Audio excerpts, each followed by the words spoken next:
Pada era modern ini, cakupan keamanan semakin meluas seiring berkembangnya ilmu pengetahuan dan teknologi. Salah satunya yang hadir pada masa sekarang dan sekaligus yang akan dibahas adalah apa itu keamanan maritim.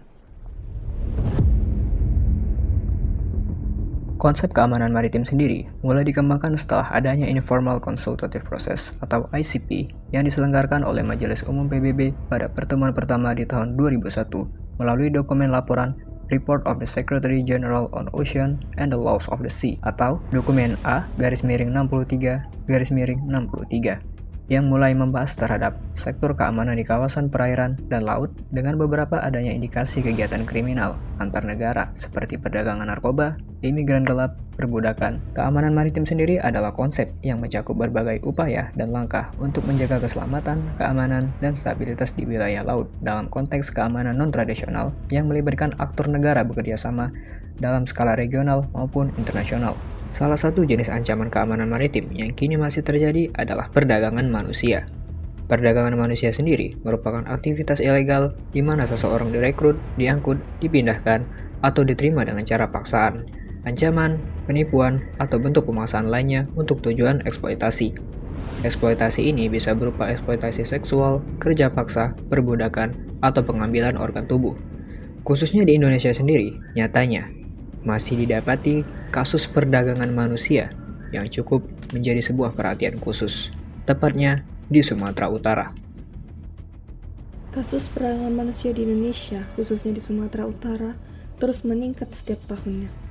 Dengan anak-anak dan perempuan yang menjadi mayoritas korbannya, Divisi Reserse Kriminal atau Barreskrim Polri mencatat 184 kasus perdagangan manusia pada tahun 2018, 191 kasus pada tahun 2019, 383 kasus pada tahun 2020, 624 kasus pada tahun 2021, dan 528 kasus pada tahun 2022. Peningkatan kasus ini disebabkan oleh perkembangan modus operandi para pelaku, terutama dengan memanfaatkan media sosial untuk menjebak para korban. Daerah perbatasan, khususnya di Sumatera Utara, menjadi wilayah yang rawan karena adanya jalur-jalur tikus yang digunakan untuk penyelundupan pekerja migran Indonesia secara ilegal. Sumatera Utara telah menjadi salah satu daerah yang paling rentan terhadap kasus perdagangan manusia di Indonesia.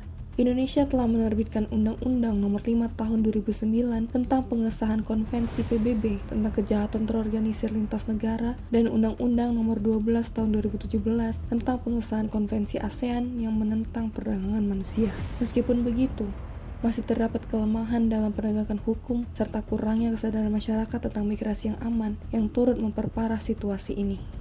Salah satu upaya pencegahan yang efektif adalah melalui pendidikan dan sosialisasi. Masyarakat perlu diberikan pemahaman mengenai bahaya perdagangan manusia, termasuk cara mengenali tanda-tanda dan modus operandi yang sering digunakan oleh pelaku. Dengan meningkatkan kesadaran, diharapkan individu dapat lebih waspada dan tidak mudah terjebak dalam jeratan para pelaku kejahatan. Selain itu, pemerintah juga harus memperkuat regulasi dan kebijakan yang berkaitan dengan perlindungan anak dan perempuan.